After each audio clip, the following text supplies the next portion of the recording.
ಹೀರೆಕಾಯಿ ತಂದ ತಕ್ಷಣ ನಾವು ಎಣ್ಗಾಯಿ ಪಲ್ಯ ಮಾಡ್ತೀವಿ ಅಥವಾ ಹೋಳು ಮಾಡ್ತೀವಿ. ಅದ್ರ ಬದಲಿ ಚಟ್ನಿ ಮಾಡಿದ್ರೆ ಹುಡುಗರು ಇನ್ನೂ ಇಂಟ್ರೆಸ್ಟ್ಲೇ ಊಟ ಮಾಡ್ತಾರೆ.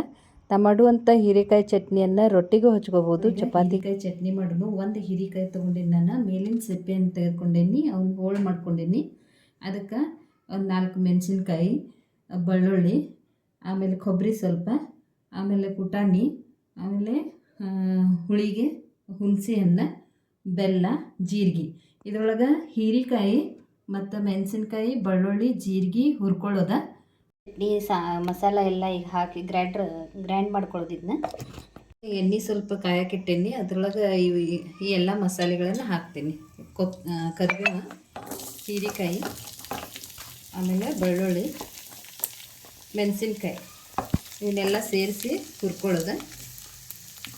ಆಮೇಲೆ ಉಳಿದಿದ್ದು ಕೊಬ್ಬರಿ, ಒಣ ಕೊಬ್ಬರಿ ಮತ್ತು ಪುಟಾಣಿ, ಬೆಲ್ಲ ಮತ್ತು ಹುಣಸೆ ಹಣ್ಣು ಹಂಗೆ ಹಾಕೋದು, ಹಂಗೆ ಮಿಕ್ಸಿಗೆ ಹಾಕೋದು. ಇದೆಲ್ಲ ಹುರ್ಕೊಳ್ಳೋದು. ಅವೆಲ್ಲ ಹುರಿದ ನಂತರ ಗ್ರೈಂಡರ್ ಮಾಡ್ಕೊಳ್ಳೋದು, ಅದನ್ನು ಒಗ್ಗರಣೆ ಹಾಕ್ಕೊಳ್ಳೋದು. ಒಗ್ಗರಣೆ ಹಾಕೊಂಡ ನಂತರ ಈ ಚಟ್ನಿ ಚಪಾತಿ ಮತ್ತು ರೊಟ್ಟಿ ಜೊತೆಗೆ 2 ಥರದ ಜೊತೆಗೆ ನಡಿತೈತಿ.